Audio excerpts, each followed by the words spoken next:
Hey, what's up, guys? Welcome to a brand new episode of the RSL Show on KSL Sports. My name is Andy Munoz. I am joined by the full staff, full team RSL Show. We've got junior producer Isaac Munoz. We've got the host / co-founder Joshua Clark. And we've got Alex Napolis, who's still officially an intern, has not been upgraded, contrary to popular belief. He does one Chicho interview and you guys lose your mind. You know what I mean? So we got the full team. Let's go around the room. Let's see how everybody's doing. Let's start off with Josh. Josh, how are you doing? Dude, I'm well. You know, I only have one leg right now, but overall, high spirits. Thanks to RSL. So, fill us in. Why don't you have more than one leg right now? What happened? I had a hernia repair in my leg that turned out to be a little more complicated than it needed to be. So yeah, I'm just recovering from that. I have a machine sucking blood out of my body constantly right now, so it's a good time. They didn't send you home with leeches? That would have been cooler. Yeah.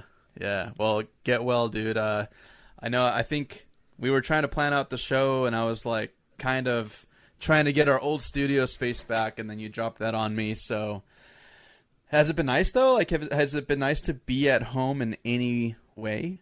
No, not at all. I'm so bored. Yeah.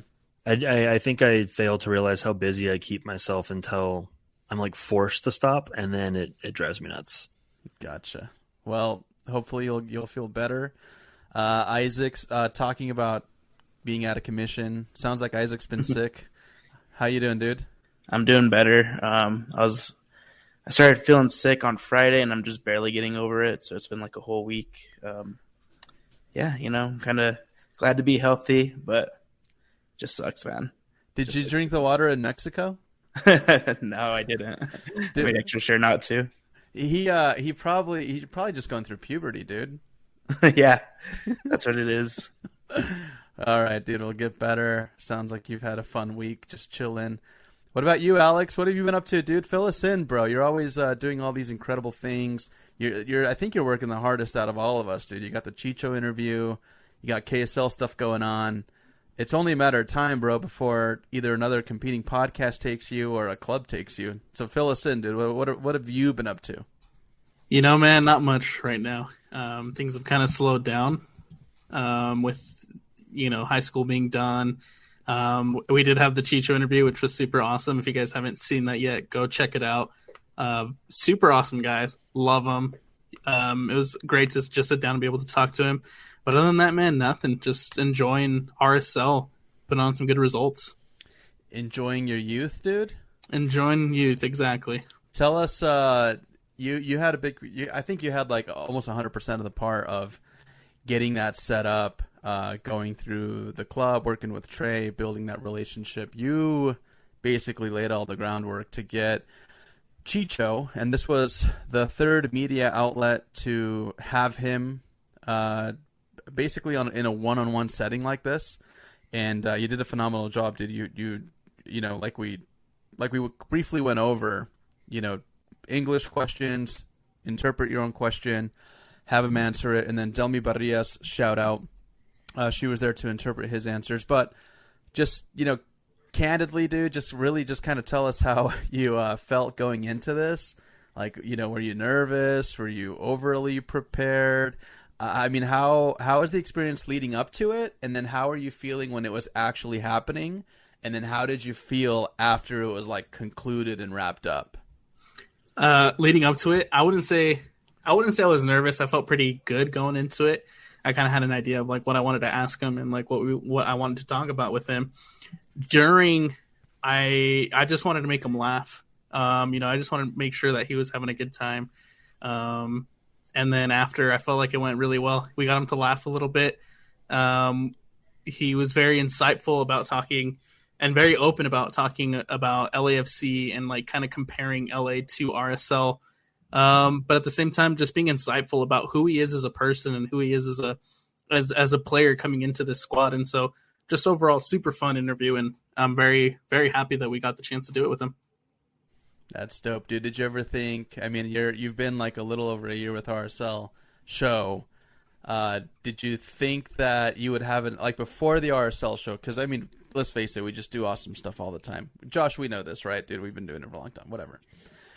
Did you think that prior to you joining RSL Show, did you think you'd get like a cool opportunity like this to really sit down with somebody who is a prominent figure in the league, scoring goals, and is as relevant as Chicho, like in a one-on-one setting, dude, at the stadium with cameras? Like, did you think that you'd ever get that opportunity this quickly? No, honestly, no. Super thankful, super for you guys, super thankful for RSL and Trey and Delmy for helping us set it up. But it was super.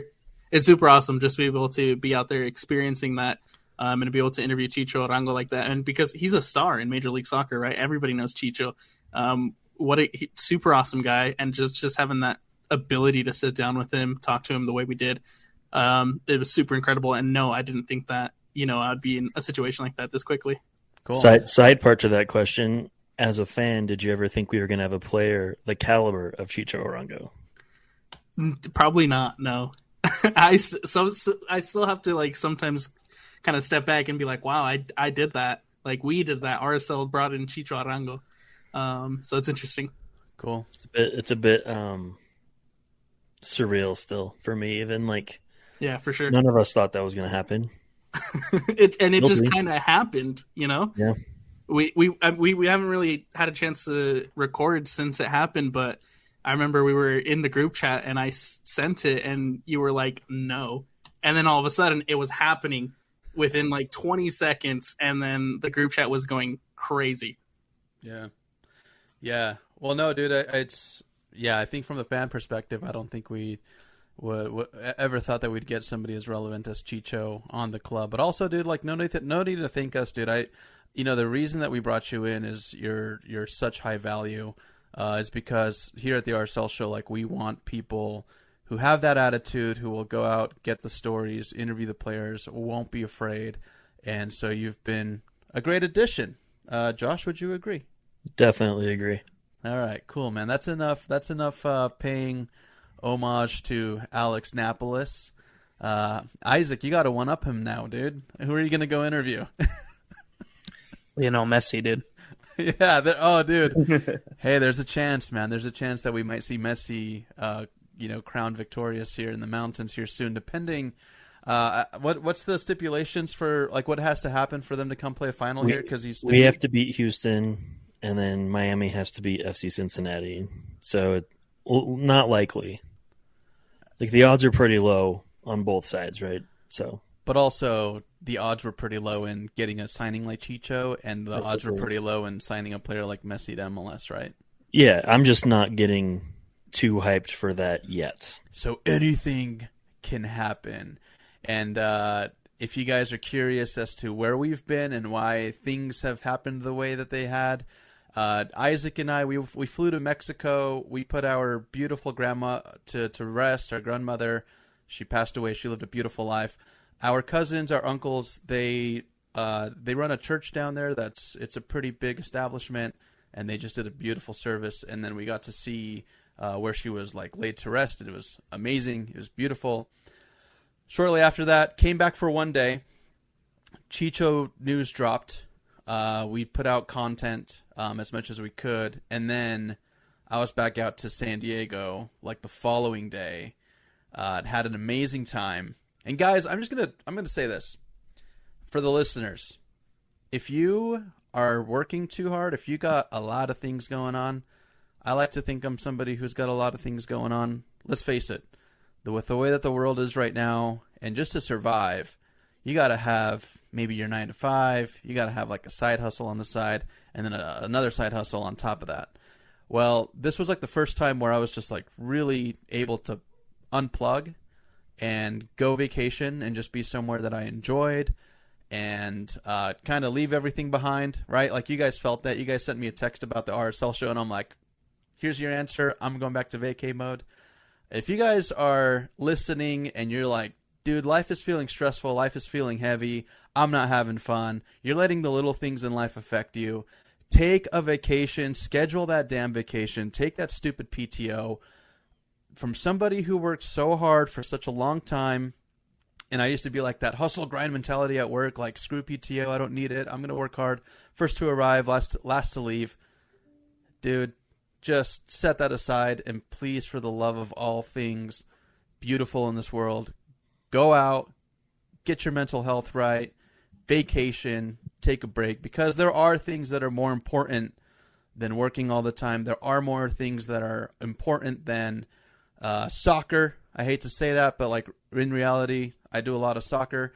But also enjoy those things with your friends, your family. Step away. If you haven't taken a vacation and you need to hear this, here's your sign to take a damn vacation. And anyways, on top of that, I got stuck in Mexico. You guys saw my tweets. Dude, me and Isaac, we got pulled over, bro. Illegal U-turn in Mexico. The cop took us down to the police station, threatened to take my keys, my car, my title, wanted cash, was asking for cash directly but indirectly. Isaac sweating in my front seat. Isaac told me he was ready to fake a heart attack to try and get out of this thing. Dude, we were like 2 hours with this cop well until like 1:30 in the morning, so I was already tired. Thank goodness I wasn't drinking, and good thing, like, I, definitely not driving out in Mexico. It could have gone a lot worse. But after that experience, I'll always go back to Mexico. I love Mexico so much. My tweets are up on Twitter if you guys want to go find those. But when you come back to the US of A, dude, when you cross that border and you know you're not going to get harassed by the cops for money. I mean, they harass us for other things, but when you know you don't have to pay money out of pocket for bribes to get out of things because they're demanding it from you, essentially, it's such a good feeling to cross over, and I can't be more pleased to be a resident of this great country. And I'm so happy to be home.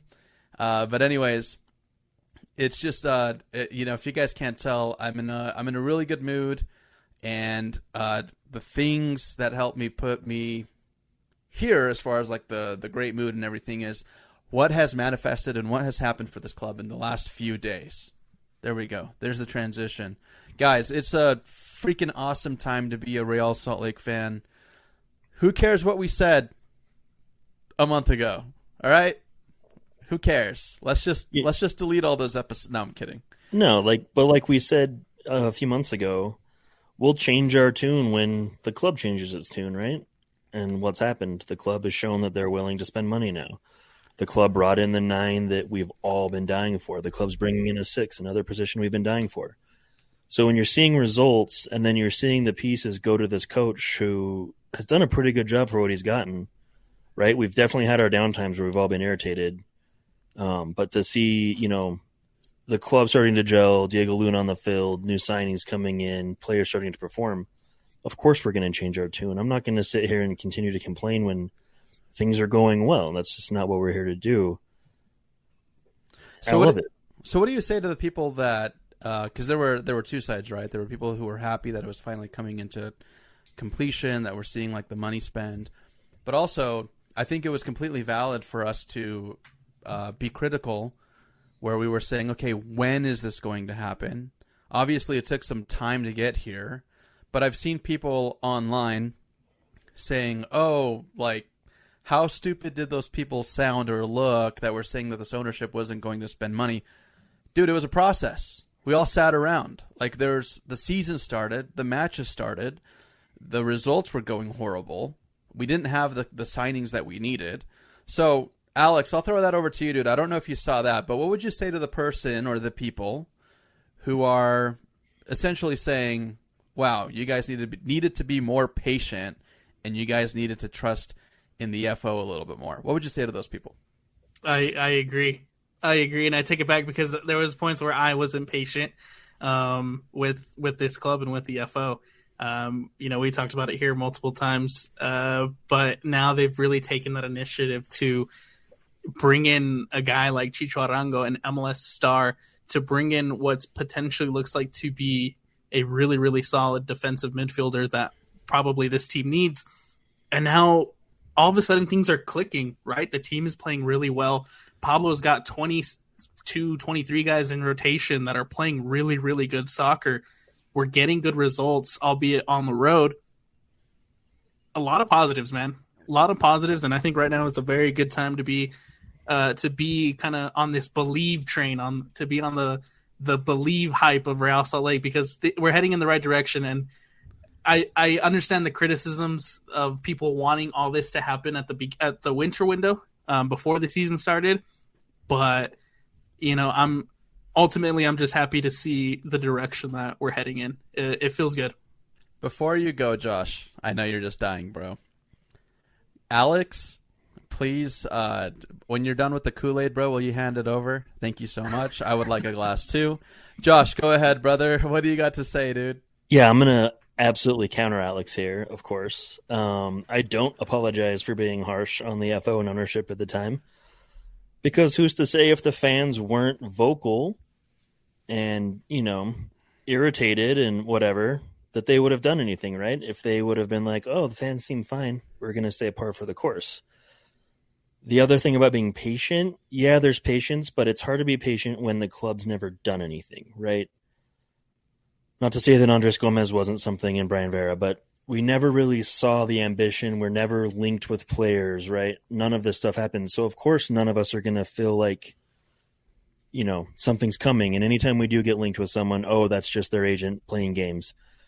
So, no, I don't apologize for being a little impatient here. Am I happy it's changed? Yes. Am I grateful? Yes. Do I still want Elliot Fall fired? Absolutely not, right? I didn't really want him fired in the first place. I wanted ownership to back him up, but I think fans applying pressure to the club is absolutely necessary when warranted, and we were on a pretty horrid run of form, and I think it was absolutely warranted. So, Josh, I know that you countered Alex completely, and Alex, feel free to counter back if you'd like, but there were two signings kind of early on that some would argue was the FO or the ownership getting to work that was bringing Anderson, Julio, and Severino back into the rotation, spending some money for those guys. So, I mean, was that just not good enough for you, Josh? Like, do you need a little bit more than that? No? Well, I mean, let's be real. Anderson, Julio was brought in for absolutely cheap, right? We waited on that deal to bring him in for no money, which in hindsight was the right move because he has not performed to even the $250K we spent on him, to be quite frank. And then bringing back Severino, well, yes, it did cost some money. That felt like a move we would have done even before in the Deloitte days, right? We went through this really long stretch of just bringing guys back, and it never seemed to work out. And, there's even whispers of Sava wanting to leave again. So that wasn't a signal for me to say, hey, we're here. That was a signal like, we got to put someone on the roster, right? Going out and spending big money on multiple positions, that's when you're signaling you're here to compete as an ownership group. And that's what we as fans want to see. Obviously, the right guy, all this nonsense back and forth is fine. And I know now they're saying, originally with Arango and LAFC that the league wasn't allowing it and they had to move him for a few months to move him back. And there's all these weird intricacies. That was difficult. And I get it, but I wish there was some way that they can convey like, hey, no, we really are working on something without, blowing the cover essentially. So yeah, I'm thankful that we're getting these names. And I keep pinching myself because it's something we've never done. And I'm really excited to see what happens. And I think it's something that, we've talked about in the past too, is at the beginning of the season, it just felt like there were so many holes in the roster. There were so many holes in what this team needed. And it didn't seem like they were really working on bringing in the reinforcements, bringing in the help that we needed. We had the open DP spot that they didn't use. We had some U22 initiative spots that they didn't use. But now all of a sudden, you're bringing in Arango for that DP spot. You're bringing in Palacio for that U22 spot. We're filling up these roster initiatives that are supposed to help us compete and make us better, and that's what they're doing now, and I love to see it. It's refreshing to have that ability now and to be able to create this roster just in time too for Leagues Cup and the semifinal, the Open Cup, which are going to be huge considering what's at stake. So we've clearly seen, the fruition of the spend, or at least the just kind of like that turnaround with the moves being made, the signings being made. Right now, one of the biggest pieces that we're all seeing, like as a whole, as a fan base, is that this team is kicking so much ass on the road, has yet to click, and basically, I don't know. I wouldn't even want to see a reversal because historically it's always tougher to get a win on the road. But at some point, we need to start getting wins at home. RSL kind of, the results that happened this midweek with Wednesday, we saw obviously a lot of table changes. LAFC now sitting first in the West. And then obviously a team like, St. Louis City losing to Real Salt Lake. It's starting to kind of shift and go in our way. And thank the Lord, the soccer Lord, Lionel Messi. No, actually Cristiano Ronaldo. Things are going really well for this team on the road, but we have yet to connect at home. So what do we think collectively is the solution? Or I don't know. I mean, do you guys have an answer for this, or do you guys have like a speculation or anything you guys want to throw into the pot as to why RSL is performing so much better on the road? Honestly, it's perplexing me. Like, it makes no sense at all. Historically, everyone's bad on the road, or at least just okay on the road. I don't know, like, if everyone needs to go stay at a hotel the night before a home game and, like, do their little walk around town and kumbaya or whatever, but if you can replicate the away form at home and keep the away form going, my guys, we could finish pretty high in the table and have some silverware.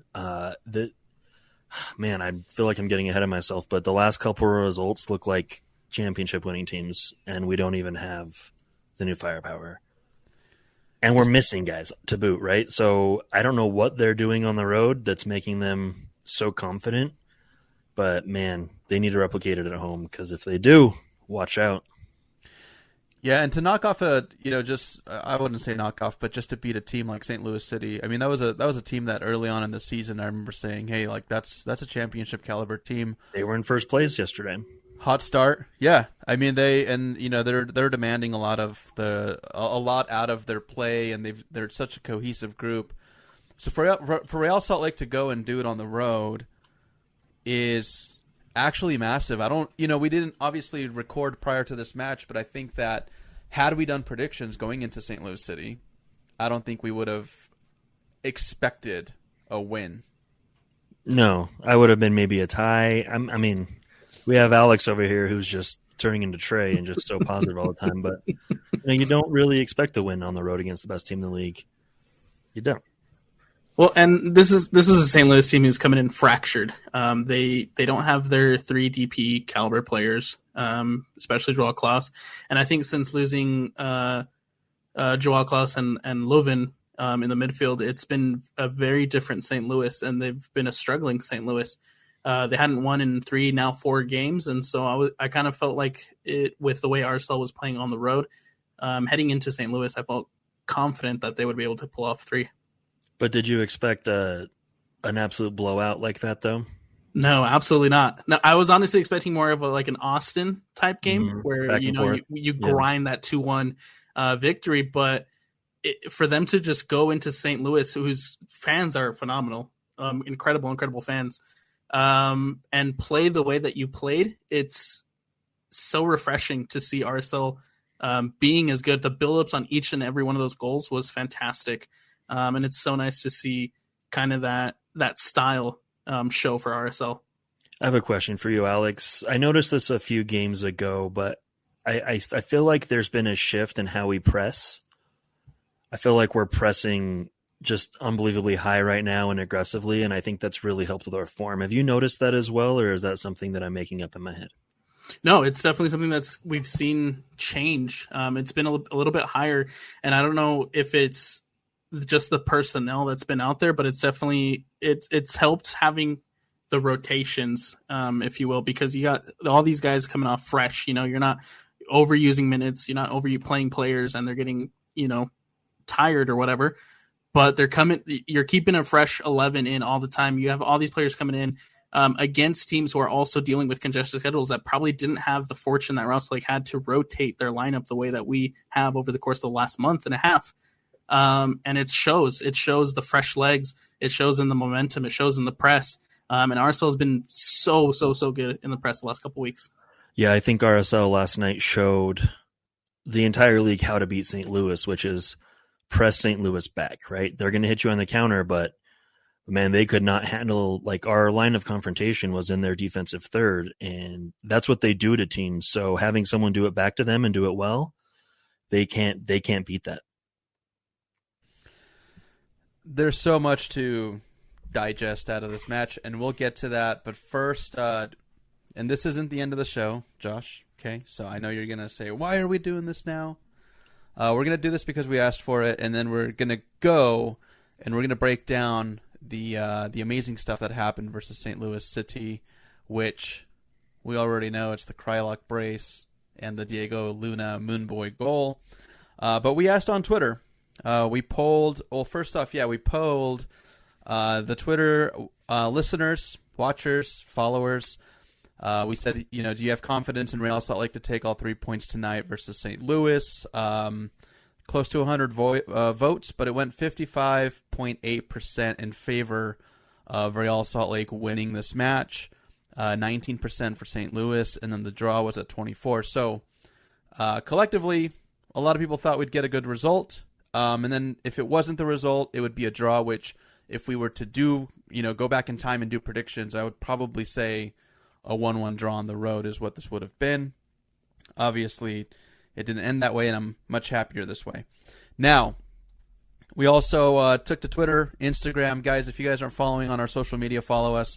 We're very interactive, especially on match day. And then we like to hear what you guys have to say because, in essence, you guys are part of the RSL show too. So we asked, how are you all feeling about Real Salt Lake, the coach, the FO, everything? We are all ears. Zerk, @itZerk, says, honestly, I feel like we are going into a good direction. FO did an amazing job acquiring Chicho and the incoming number 6. Results are good on away games, but we got to get points at home. Hopefully with Chicho, we'll be improving, and I see a home playoff match without a doubt. Do we agree with that statement? Yeah, 100%.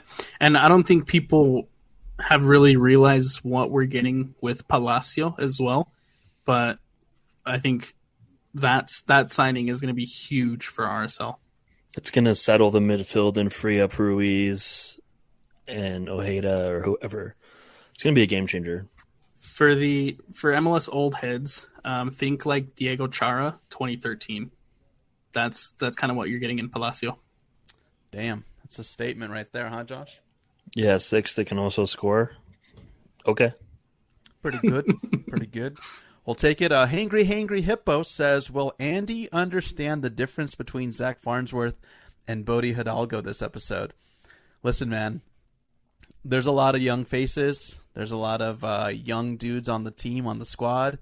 There was, I think, like 3 episodes back, I was kind of going in on Bodie and actually said Zach Farnsworth.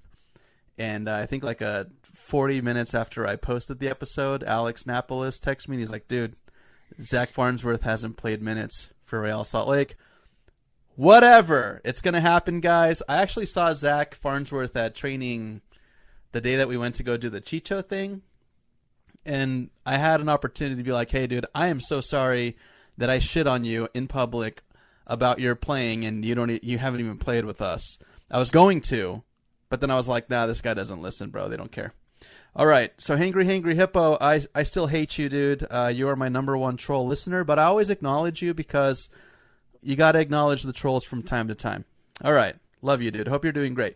Hangry Hippo, by the way, has talked so much smack on me over the years, and he always goes at me on Twitter. But when I saw him for the first time at a Real Salt Lake match, dude, this guy was like, oh, Andy, dude, I listened all the time, and dude, thank you, you're amazing. So it was nothing like he was on the internet. Hangry Hippo, I'll let you defend yourself later. All right, buddy. All right, Derek D. Ricky, the OG listeners, bro. He says we're 7-7-5 right now with a dangerous goal scorer incoming, maybe a defensive midfielder, and more. Owners are opening their wallets, scouts are producing, and the FO seems to be clicking too. I think I'm starting to believe again. Now all we need to do is win some at home. So in the past few tweets, people kind of mirroring what we're saying. Just start winning at home and things are good. Spurs Base says, for the first time in a long time, I'm happy with the Pablo and the front office. The guys really seem to fight for us and themselves. I think the new signing will be great and will push everyone to be better. Just need to start winning at home and we'll be in a good place. Vamos. Isaac, he threw a vamos in there for you, bro, because he knows you're Hispanic. So, vamos. Orale, vamos. So, quick question. Yeah. Pause question. We're all in high spirits, right? Let's say Saturday comes and we drop another 3 at home. What's the mood like on Twitter? What's the mood like amongst fans? Annoying. I'll answer this one, and then I'll let Alex go. I think if we drop points at home, I think it'll be a disappointment, but I don't think we're ready to rage quite yet. I think there's a clear and obvious disconnect at home where something needs to change. And hopefully Real Salt Lake coming off of a home win in the way that they did. Dude, like, Damir Kreilach came back and gets a brace, right? Sorry, he's been back. But you know what I mean. His form is back. His form is back, dude. He's getting a brace in Major League Soccer against one of the best teams in the league on the road. And then you got Diego Luna, bro. You got little Diego Luna, little moon boy, tattooed, whatever. Tattoos everywhere. It's cool. I got tattoos, guys. Don't try to cancel me on Twitter. I work. I have a job. I have tattoos too. But this guy, young kid, U20, USMNT, like just everybody outside of the league, outside of Real Salt Lake fandom can see how awesome this kid's doing. So when you have Damir confidence, Damir getting a brace, going to work, and then you got Diego Luna also delivering, bro, like you can't dismiss those things. They're going to come back, and I really, really think that they're going to pull a win because the confidence is going to be at an all-time high. Your question, if they lose, I'll be disappointed, but I will understand that obviously there's some kind of like mental roadblock to get us back into form to start winning at home. And that's when we start relying on the coach to try and piece that and see where that disconnect is. Yeah, I definitely think picking up points on the road and ownership investing in the team definitely earns you patience points. And just kind of piggyback off what Andy said, it really depends on how if we drop points, it depends on how we drop points. Because I think if we're in a situation where we're in a game like NYCFC where we have so many opportunities created, but we just can't find the back of the net. I think it's just frustration, as in, why can't Chicho be out there already, right? Why can't our new signings be out there? Because Chicho is a goal scorer. Those opportunities are the ones that Chicho wants and Chicho thrives on. If it's a bad performance, then I think that's when you get more into the frustrating end of people being upset towards the way they played. But if it's like NYCFC, I think there's still that glimmer of hope considering what's to come on July 8th. I agree. D Alligator at Dalwick says, this is possibly the most optimistic I've felt in nearly 10 years as a fan. Good talent incoming and the team is performing on the road. Turn around home form, and I believe this team is not just a contender, but maybe even a favorite to win the league. I love when they say win the league. You mean win the supporter shield and lose the cup, or like the cup champions? Which one do you mean there? No, I'm kidding. G-Ray, RSL is headed in the right direction. I try to stay even keel and not get too high or too low. FO is bringing in the talent. Now it's just down to chemistry. All signs point in the direction that this team can compete for hardware. Whoa. Josh, you got people here agreeing with you, dude. All right. Last one on Twitter. Here, I know. Crazy. Kev says, I think Pablo gets a lot of flack yet remains steady and now has this entire organization extremely optimistic. Take a moment and consider Petke and Juarez' time as coaches, then realize what Pablo was handed, who handed it to him, and what he's done with it. Keep going, Pablo. Damn. Oh, he was handed a pile of garbage. There's no doubt. Pile of hot garbage, huh? Mm-hmm. Yeah. We've seen that many a times, and I guess you're right, man. It's I know us as a podcast. I know other podcasts, other media outlets, fans even. I mean, we've all been so critical, but it's funny, Josh, because you pointed this out, dude. You said we're going to get like some phenomenal win, and then everyone's just going to forget because we got such short memories, right? And we're easy to forgive. But I think the only thing that makes this okay is if it were to be the same result with not these signings like Chicho and perhaps Palacios, then we'd still be way more timid about it. Yeah. Yep. We'd be a little less like, okay, cool, fluke of a win. We'd still be on that, where's our signings? There's, no movement, no rumors, nothing. So this does feel different.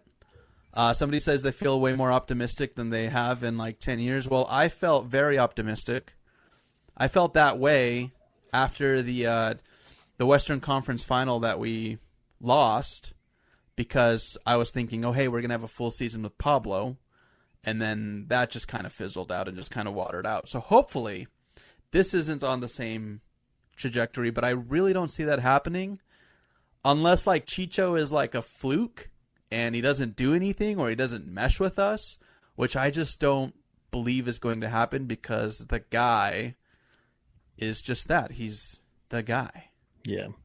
Well, and to kind of bring it back to that interview that we did with him, it goes to show the type of person he is, because he talks about how much success he wants to have here, but he's not just making it about him, right? I asked him the question about what does he need to do to kind of live up to that star status that he has already in Major League Soccer, and he immediately diverted it over to this is a team game, and this is the group that I want to be successful with. It's not about me being the star; it's about the team being the star, and I think that's so pivotal and so vinyl on why it's so important that Chicho is coming, not just because of the goal scoring, but because of the way he wants to just make RSL better and the people around him better. Yep. Colm Luker says, Chicho didn't even have to play for us to get better. The greatest signing in RSL history, but for real, I think this week against Minnesota will be the real test. If we can start finding our form at home, we might actually be a big player in the West. Yep. Ike Gonia says, we just need some more home wins. With the way we look, we could potentially host a playoff game. Look how the Galaxy snuck into fourth last year. With Chicho coming in, I think that took some pressure off a team that really just looked like they were overthinking every decision in the final third, and that's allowed them to actually find rhythm. It'll be even better when Chicho is playing. If I had a little horn like a burr, burr, burr, burr, burr, I would have, yeah, because that's a great statement. Carson Wilcox says, next man up mentality has been very impressive. The team's depth has been questioned in the past, but bench/role players are showing up and playing well. Just need to pick up points at home and we can be a threat in the West. Charles Vasquez says the team looks completely different the past couple games. They look hungry and are gelling as a team.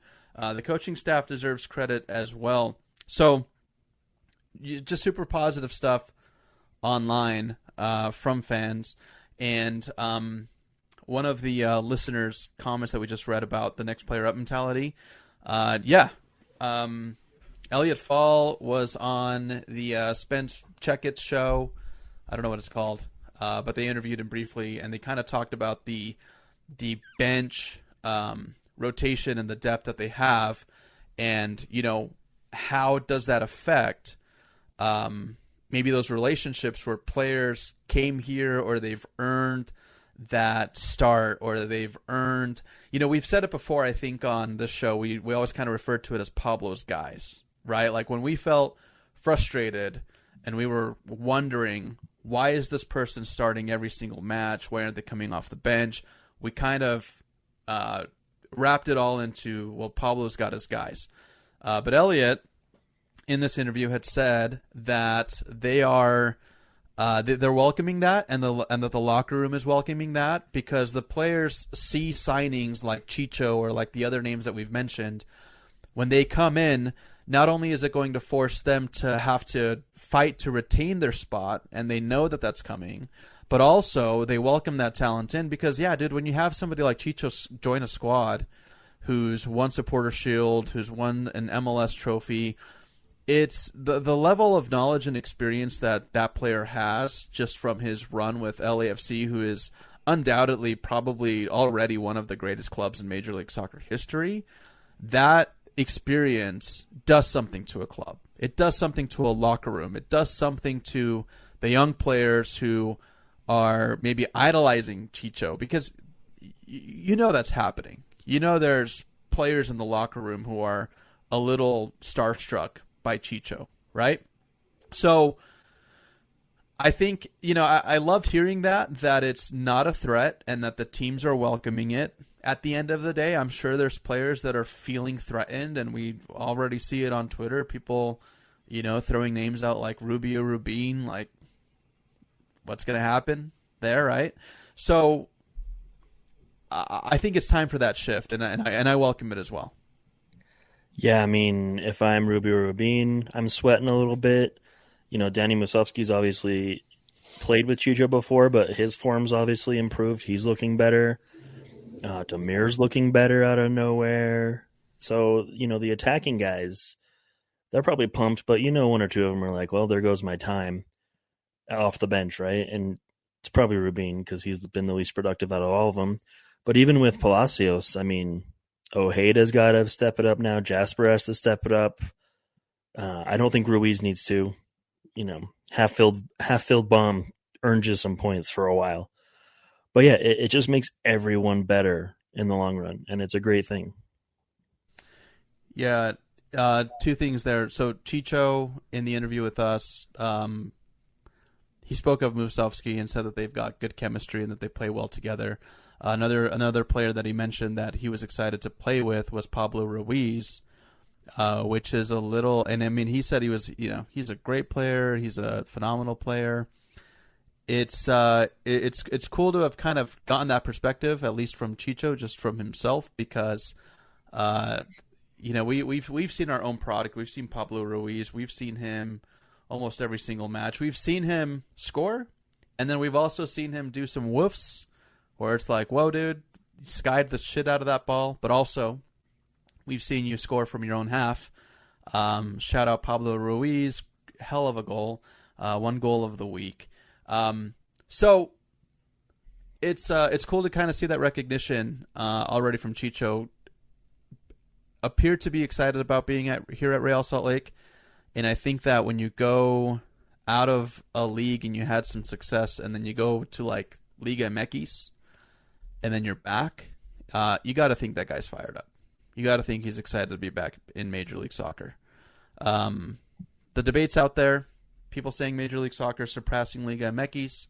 I think from a marketing perspective and from, the deals that they're pulling, I think it has. So you can't help but just imagine that he's stoked to be back. All right. So, first off, Pablo Ruiz, let's talk about it. Isaac, what went through your head, bro, when you saw Pablo Ruiz score from his own half? What was your reaction to that? I was bummed because I actually missed it. I looked away. I just heard the pop off and the goalie on the floor, and then the ball just kind of like rolling out of the net. I was like, did it go in or did it I don't know. So I was bummed, but then I saw the replay and it was pretty sick. Alex? Dude, I was freaking out at the stadium. I was like, no way he just scored that, and he did. And such a nice goal. Upper 90 from your own half, like that. It easily could be a goal of the year. Such a beautiful goal from Ruiz. Joshua, you want to weigh in? Yeah, you watch Tyler Miller playing super high sweeper keeper a lot like, was it Barraza for NYCFC? What's his name? Anyway. Barraza, yeah. You had a feeling that someone might try something, and then, you see it leave his foot, and it's like, oh, is this going to do it? There's no way this is going in. And then you see Tyler Miller fall backwards in the goal, and it's unbelievable. It's just one of the fun goals that you'll never forget. Yeah. So glad we didn't have the "Could it be? You betcha" call on it. Yeah. I think, Isaac, you tweeted that, dude. That was actually pretty good. Alex does some sports commentating. Dude, Alex, when you go do your basketball, your football, like later in the year, if please do that, dude. I want to like a winning touchdown call or something. Could it be? You betcha. Please, we'll clip it and we'll use it. I'll do it for you. Guys, so let's talk about it. Let's wrap up the show with Real Salt Lake versus St. Louis City. Obviously, big things happening in this match. Things that we didn't. I couldn't have foreseen. I think some people would say they could foresee a goal from from Diego Luna. Also, people could say that maybe they could have seen one go in for Damir Kryalek, but then he shocks us and gets a brace, which I didn't really have in my cards at all for this one. So, collectively, guys, the effort. We show up, we're playing. What are you guys' first impressions of the match, if any? And we'll just kind of go around the table. Who wants to go first? Yeah, I'll jump in. First impression was we started out with the high press and we were all over them. It was kind of a back and forth battle for a while. I think, the right side with Jackson looked kind of weak at times, especially getting back defensively. But when him and Luna started flip-flopping, that really kind of changed momentum. I think if they didn't have a DP caliber goalkeeper in Roman Berkey, this game is a much higher scoring game. That dude had some incredible saves on Luna and Damir specifically. And then, seeing the joy on Luna's face and the absolute team goal that was priceless. And then Damir just with two sweet clinical finishes. And then a pretty stout defensive effort on our end. I know the goal we conceded, it was a little soft on Justin Glad, and I think Beavers could have done better with it, but I also think there was a foul in there as well that could have changed the referee's mind. Obviously it didn't, but overall it was just a beautiful team performance. Seeing Anelli step up the way he did, trusting him to shift into the midfield while we bring it right back on to settle the game down. That's a big ask for a rookie, and he's handled it with grace. Lawfulson seemed to have a little bit of a rough game, but I think a lot of that was due to him just getting beat up constantly. But towards the end of the match when he came out, he put in that work. He put in that defensive rate. Vera is quickly becoming one of my favorite center backs we've ever had. He's aggressive. He's in everyone's face. He's pushing forward. I love it. So overall, man, I just think it was an excellent team performance. Some beautiful soccer that we've never really seen RSL play for a total 90. The passing, the team effort for the goals. It was all encapsulated in joy, honestly, and I really enjoyed watching that game. Yeah, it was a lot of fun watching RSL just kind of beat up on St. Louis, because it's not very often that you see just RSL hitting on all cylinders. Last night was just a well-tuned, well-running machine. Luna kind of commanding that midfield, pulling the strings from the wing. Damir stepping up big time. Musaski also had a pretty solid game. I think Laffelson and Ruiz's partnership is there defensively, really, really solid. Just overall, just a good performance, and it's very rare to see RSL at that level that they were last night. And I just hope it continues. Yeah, Real Salt Lake putting on a clinic, man, against St. Louis City. It's just it's a match that we'll probably remember from the season just because of all of the key moments, the highlights that we had. Obviously, Diego Luna, first MLS goal with Real Salt Lake, well overdue.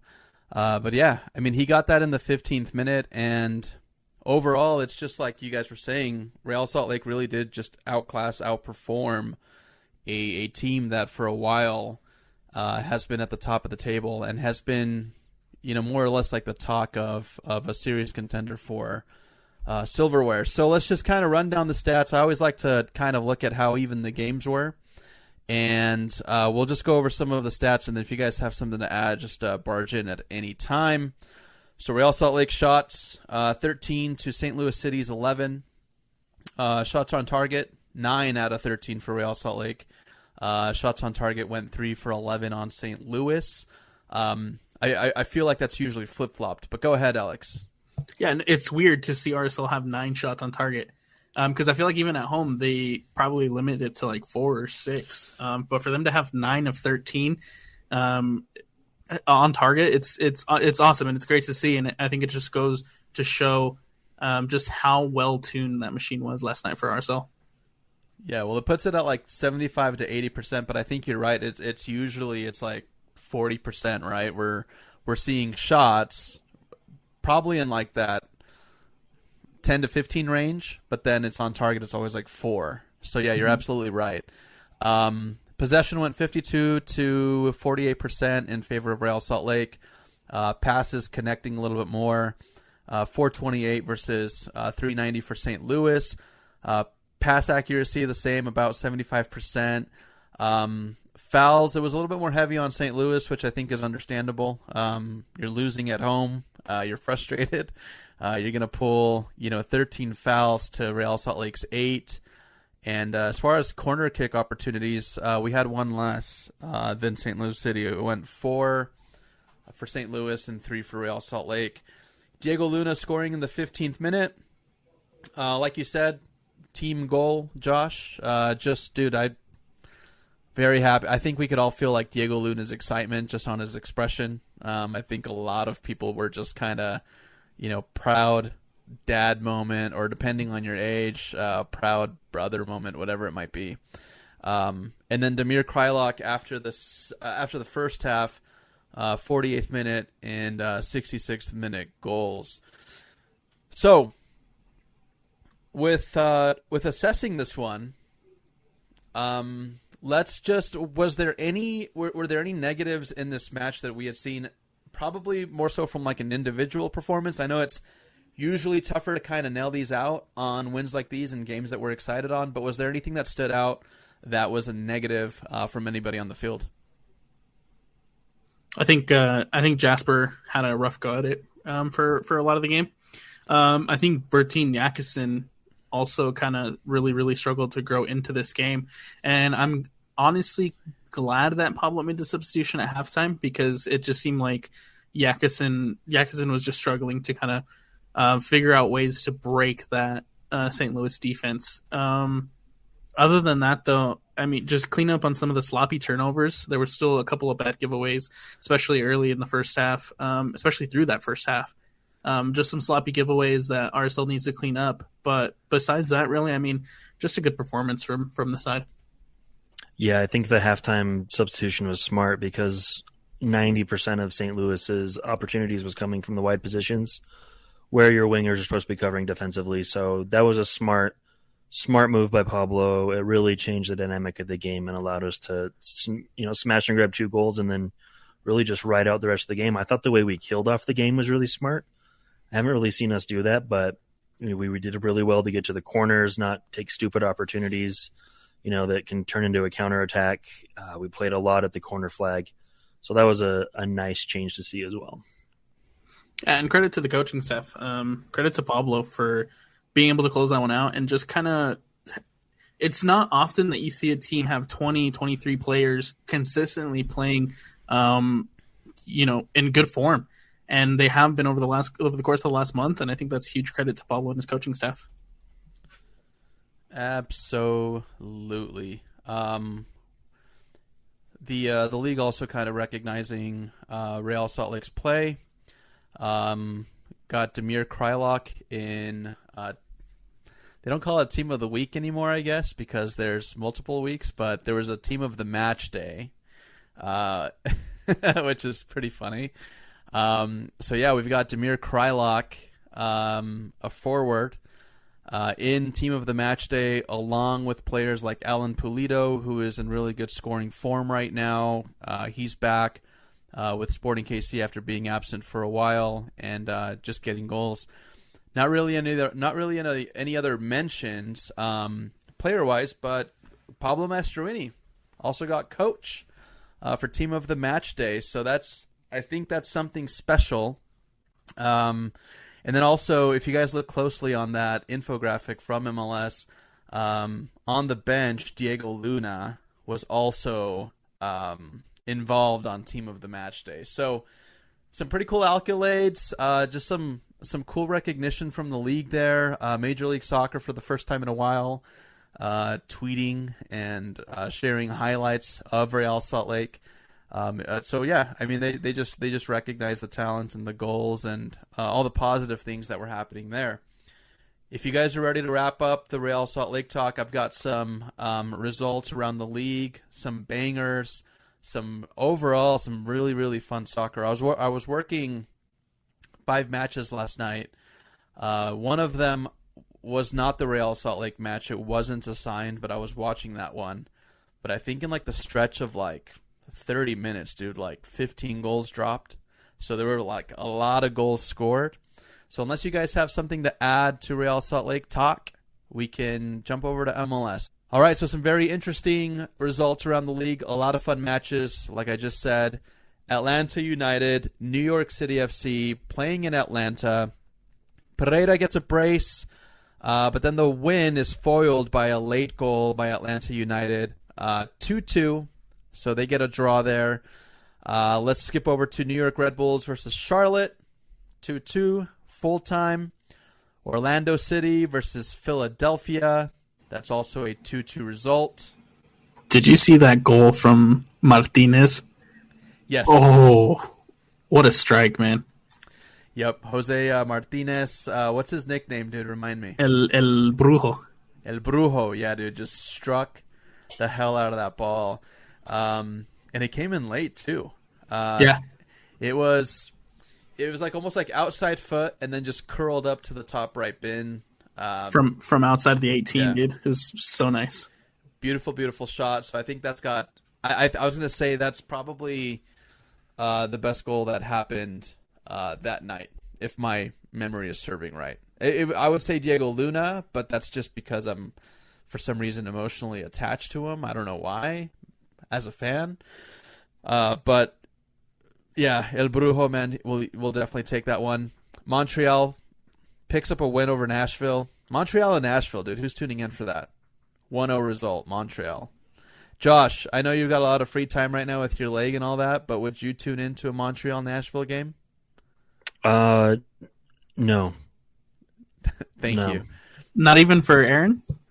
No. I watched MLS 360, so they like popped up, but no. Yeah. Nashville is like one of those good teams that's extremely boring to watch, and then Montreal is just Montreal. So no. Yeah.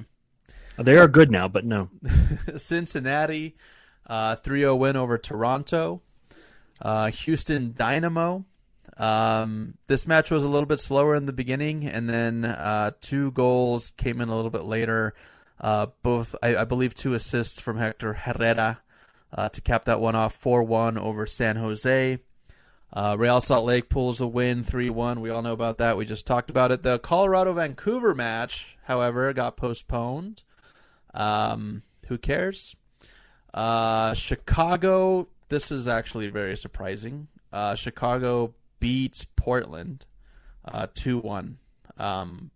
Both from pretty like good collected team goals versus a Portland side that historically is, it's good. And I feel like Chicago should have maybe lost that one on paper if you would have asked me prior. But yeah, pulling a result. LAFC versus Seattle Sounders, just a solo goal, not much action in that match. And I want to say that came from his name escapes me. Somebody Google it real quick. It's Bogus. Okay, that's not who I was going to say. But if you're interested in looking up Bogus, his name actually ends with a Z. It's Bogusz. And I believe his first name and his last name. Okay, this is so Bogus. Like they were saying on the broadcast, very surprising signing. Basically playing as the 8, producing goals. He's someone that they brought on, not as like a primary goal scorer, but he's finding the back of the net, and it's working for them because obviously you're pulling results and you're getting wins. So Real Salt Lake could only hope for something like that, where you sign somebody as a role player and then surprisingly, shockingly, they score more goals than what is anticipated. So good on LAFC. LAFC put on a pretty good tweet. Josh, what did the tweet say that you sent to us? It was like something... I didn't send you a tweet. Who sent me a tweet? I think it was Brock. That's right. Was it you? No, okay. Yeah. Brock sent me a tweet saying it was LAFC basically chirping at Major League Soccer because Major League Soccer put out the new standings and LAFC made a tweet about something about like, and you guys had us down, irrelevant, something. I'll have to find the tweet. For some reason, I thought it was you guys, but I forget that one of my best friends loves LAFC. So shout out his team. Here it is. Major League Soccer put LAFC retake the top spot in the West. LAFC, quote, retweeted, "The reports of our demise were greatly exaggerated." So, were they ever really reported as being like in demise though? They had a poor run, but no one was ever like, "Oh, LAFC's they're going to be the worst team in the league now forever." I think maybe like one or two pundits did, like MLS writers or whatever did, but they really only like went a couple weeks without winning, and now they're going to be LAFC again. Yeah, I think it's more, and I also think that's leaning a little bit more on the fact that they didn't win CONCACAF, and then I also think it's riding on kind of just seeing them. Not them, but seeing Carlos Vela lose a little bit of that fire or the form that he had a few years ago. Being subbed off early in the CONCACAF Champions match, that was surprising.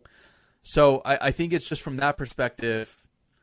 I think some pundits were kind of going at it. I know a lot of the fan base were going at Vela and the club a little bit, but yeah, I don't think anything ever came down from the league. I mean, the league loves LAFC. Like they love reporting on that team. I do think Vela's time as the guy there is coming to an end, though. That I will agree with. It would never happen, but would you take Vela here? Of course. But we don't need him, right? Alex? Look at Alex. His face. That's a tough one. Who does he boot, right? Maybe a year ago I would. But it seems like he's on a decline right now, for sure. Gotcha. All right. Well, LAFC still always favored, still always a threat. They beat out Seattle. Poor Albert Rusnak. All right. LA Galaxy, Sporting KC, 2-2. Man. There's not much really to say about this match. Chicharito, obviously ACL injury, is out for the remainder of the season, won't be playing. I think what's weird is it makes that team way more irrelevant, missing Chicharito. But then you've also, you still got Ricky Puig playing, but I don't think he's one to kind of bring eyes to the Galaxy from the outside perspective, like if you're not a diehard fan. And it's a 2-2 result. I feel like LA Galaxy, that's a good result for the Galaxy, but also you're doing it against Sporting KC, who they're kind of on the bounce back, but it's still too early to tell if they're actually a good team yet, or if they will be for like the ladder of the league, or the ladder of the season. So I'm just not really impressed. I know Alan Pulido's one of those goals came from a PK, so. It just, overall, it's fun to see a 2-2 result, but I don't know. It just wasn't really a hot one. Go ahead, Josh. You got something to add? Oh, I was just going to say it's kind of wild to see how irrelevant the Galaxy are now. Like, even bringing in Zlatan, like, people went to see Zlatan, not the Galaxy. Yeah. It's just wild. It's wild what bringing in a team to downtown LA will do to you. Well, no one cares or cared about Inter Miami until Messi. Right, but at the same time, as soon as Messi's gone, no one's going to care about Inter Miami anymore. Exactly. Well, and that's Inter Miami's own doing, because they splashed to bring in all these superstars, and they've been one of the worst teams in the league since they started. Yeah, they got a little bit of talent, or they had a little bit of talent. They have talent. They have talent. There's no excuse for them to be as bad as they are. I think they're still last, right? They should be, yeah. Yeah, they're still at the bottom of the East. It's probably the pink hits, man. Like, pink hits are fun. Like, pink hits are a lot of fun, but also it's like, imagine being in a huddle and you're like, let's go get it, and then you just look around and it's just like all pink. It's a little hard to feel cool in a pink hit. I don't know. Yeah. Maybe it's also one of those cases that you can point to where spending money doesn't always equal winning, right? This is where Elliott's you have to spend money on the right pieces really comes into play, because you can throw money at players all day long, but if they don't mesh, they don't fit your style, etc., it's just another player on any given day. Here's the real question. Do we think that Messi is going to come here and have success in this league and propel Inter Miami to a championship? No, I think Messi will have success, but I don't think... I mean, obviously it depends on what they put around him, but I don't think him and a bunch of 35-year-old ex-Barcelona players are going to come in and destroy and dismantle the powerhouses that be here, right? They're still going to struggle against LAFC, who's a strong side. Hell, they could struggle against RSL. No one knows, right? It's, not everyone can go play on the Trope is a Wednesday night in Ohio, right? So, yes, it's big for the league, but I really just don't think he's going to come in and guarantee them a championship. I really don't. If he was 25, maybe. No, and I think it's going to be... Obviously, Messi's Messi. He's going to be successful no matter where he goes, no matter what he does. But just look at Toronto FC, for example, who brings in a guy like Lorenzo Insigne, who was still at the top of his game when he joined this Toronto FC side. But it's the pieces around him that are struggling. It's not Insigne per se that is the issue in Toronto. It's the defense. It's the midfield that's struggling. And I think we're going to see a similar situation here with Miami.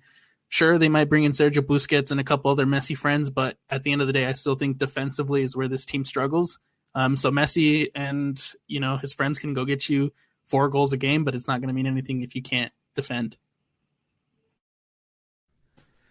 I think Messi is absolutely going to destroy here, honestly. I think he's going to embarrass our league, and then Inter Miami is going to be MLS champions. Watch. I think you have way too much hope in one guy. Nah, maybe. But it's a team game, man. But it's Messi. I think about it's Messi. But let's take Messi and let's look at PSG. Right? That team was stacked. They can't win the Champions League, right? Sure, they're winning the French League. PSG was a super team. Right. They won the French League, but they don't challenge any other team that's well put together. And Messi still had his individual success there with PSG, but this is the same situation. You're going to come in here, and it's going to be the pieces around him that are going to be struggling. So we'll see. It's going to be interesting. The one thing we can guarantee, he's going to create some electrifying moments, and referees are going to give him every decision. So those are the two things we can guarantee. And increased price tickets. Yeah. Oh, bro. Dude, if we do land, so let's say all cards fall in our favor, the stars line up, RSL versus Inter Miami in an Open Cup final, it'll be the most expensive cup final for soccer in U.S. history. Bar none. I'm not saying like the ticket prices for season ticket holders, but that resale market is going to be bananas. Yeah. Yeah. Can't remember who on Inter Miami said it, but they were saying like, Inter Miami is not ready for Messi, right? Like it was a player saying, whoever can just walk onto the pitch anytime. The gate securities sucks. Their stadium sucks. Yeah, they're like, we're just not prepped for it. And I think he actually makes a really good point because people who don't care about MLS, who live in the United States, who praise Messi and praise him like the son of God, the soccer god Diego Maradona, like they're going to be all of a sudden showing up, and just picture it in your mind right now. Like we're media members, right? Like if there is a final to be played here and it's Messi's debut in just a few months or whatever, that's going to be insane. Like get to the stadium at 3 p.m. because there probably won't be any parking. Get there early because the press box is going to be filled with people who haven't gone to a Real Salt Lake game in years. Or ever. Or yeah, exactly. Or, it's going to be insane, even from the field perspective, trying to be a photographer, videographer, whatever. But just a fan in general, he's going to change this league, and I think it's going to be good for the growth. Somebody asked on Instagram if we thought it was like a fair deal, for Messi to get everything that he got. I think Messi can demand whatever he wants. He's earned it. If he wants to live in a floating mansion right above the pitch, they build a condominium for him just right over like Rio Tinto or something, I think they could make it happen, right? Stupid. But I think this next year, guys, is gonna be insane. Or just like the few months. I mean, I can't wait for him to start playing and really just see what happens. And it's going to be an anomaly because, like you said, Josh, he's going to be here, and then no one's going to care about Inter Miami. No one's going to care about showing up early to matches. No one's going to care going outside hotels just try to get a glimpse of Messi. It's going to give us a taste of Europe. It's going to give us a taste of the fandom and the culture that is out there. But it's not sustainable because once he's gone, it's going to disappear with him. Agreed. And there's really no one else, right, in the pipeline that's the greatest of all time to come in and do the same thing, right? That's old enough anyway. Or even at the same caliber. I don't think there's any current player out there, maybe a Haaland, right? Maybe Erling Haaland is the next big one. But outside of that, there's no new Messi, there's no new Ronaldo. It's interesting that the two superstars were playing at the same time, right? That came after Pele and Maradona, like who's going to be the next world's greatest player and actually be the world's greatest player and make people question this guy or Messi, right? Like who's the next LeBron? Who's the next Tom Brady? It's going to be interesting to watch. Yeah. Going to be pure insanity because right now, like I don't really see it, man. I don't see anybody on the radar that is going to be as big or bigger, at least yet. Hopefully we get the world lottery, dude, and that kid's just born in like the USA. You know what I mean? Hopefully. So, another result. I know we went on a crazy tangent here. Austin FC, 3-0 over FC Dallas. Austin FC fans are happy. One thing that I will say is that fan base is pretty easy to please. They were really pissed off a few weeks ago, and now they're just happy-go-lucky. Love Matthew McConaughey. They love riding around in Lincolns. They love everything about it. So they're happy. They're green. They're wearing their kits. They're blowing the smoke. And there's a lot of like podcasts popping up around Austin FC too. So glad to see that's happening over in their neck of the woods. Guys, this has been the RSL Show. Before we sign off and say goodbye forever, at least until the next episode, does anybody else have anything to add? We could do some quick predictions over Minnesota this weekend. We should preview that. That's right. MNUFC Minnesota. Guys, Real Salt Lake taking on Minnesota, a team that sometimes we struggle with, or sometimes, I don't know. It's like it feels like it's 50-50. Win probability right now for Real Salt Lake is 44%. So it's actually favoring because a draw possibility is saying that it's 26%, and then Minnesota's at 30%. So how are we feeling about this match? It's going to be a home match, America First Field, played Saturday, June 24th, 7:30 p.m. How do we feel about this match? That's going to be clear skies, probably. It's going to be nice. Yeah. I'm going to go ahead and say this is borderline a must-win. Must-win, must continue the form, must continue the momentum kind of home match, which is weird to say, but I think it's kind of a must win, and I think we will. I think we get a result. I think we go 3-1. I think we see Luna on the board again, and I think we see Damir on the board again. And I feel like a defender goal is incoming as well. Interesting. Alex, what are you thinking? This is a Minnesota side who is actually pretty good on the road, just like how RSL is good on the road. I think they currently have 12 of the 17 available on the road, something like that. However, I agree with Josh. I think it's riding the confidence and it's riding the kind of the momentum into this one. This is a huge opportunity to switch your fortune at home. I'm going to go 2-1 RSL win.